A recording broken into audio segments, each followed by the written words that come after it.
Assalamualaikum warahmatullahi wabarakatuh. Halo semuanya, perkenalkan nama saya Rahma Amanda Putri Atika dengan NIM akhir 119. Pernah gak sih kalian ngerasa kalau sehari aja gak ngobrol sama orang lain itu rasanya aneh? Nah, itu wajar banget karena pada dasarnya kita semua adalah makhluk sosial. Artinya kita itu gak didesain untuk hidup sendirian. Kita butuh orang lain untuk bertahan hidup, buat ngerasa aman, sampai buat mencapai tujuan yang gak bisa kita kerjain sendirian. Tapi tahu gak sih, ternyata cara kita berinteraksi pada setiap orang itu berbeda-beda tergantung seberapa besar kelompoknya. Pertama, ada yang namanya interaksi skala kecil. Ini biasanya terjadi di ruang lingkup terdekat. Contohnya, keluarga, sahabat, atau orang yang berjumlah 2 sampai dengan 10 orang. Hubungannya lebih intim karena kita lebih sering ketemu tatap muka. Dan umpan baliknya itu cepat. Ya kalau kita nanya langsung ditanggapi detik itu juga.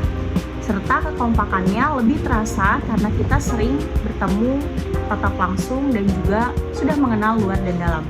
Contohnya, kalau misalnya kita berdiskusi ingin liburan keluarga, bisa langsung semuanya ngasih usul dan ditanggapi begitu juga. Nah, beda ceritanya kalau kita masuk ke interaksi skala besar.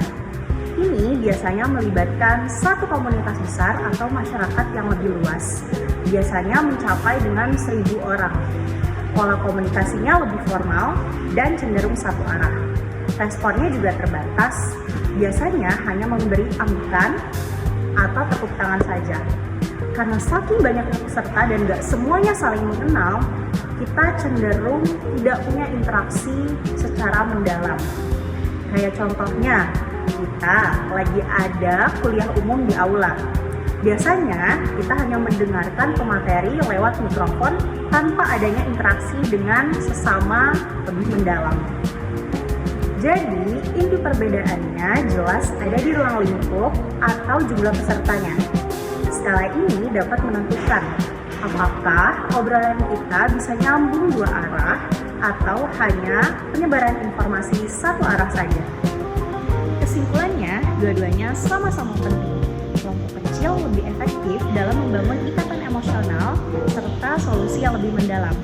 Sedangkan kelompok besar lebih efektif untuk menyebarkan aturan atau informasi ke banyak orang sekaligus. Meskipun kadang ada saja kendala saat kita bersosialisasi. Namun, kalau kita paham teorinya, insya Allah kita dapat bekerja sama dengan lebih baik dan hasilnya pun lebih optimal. Mungkin cukup sekian video dari saya. Mohon maaf apabila ada kurangnya dan semoga bermanfaat untuk teman-teman di luaran sana. Terima kasih sudah menonton hingga akhir. Saya pamit undur diri. Wassalamualaikum warahmatullahi wabarakatuh.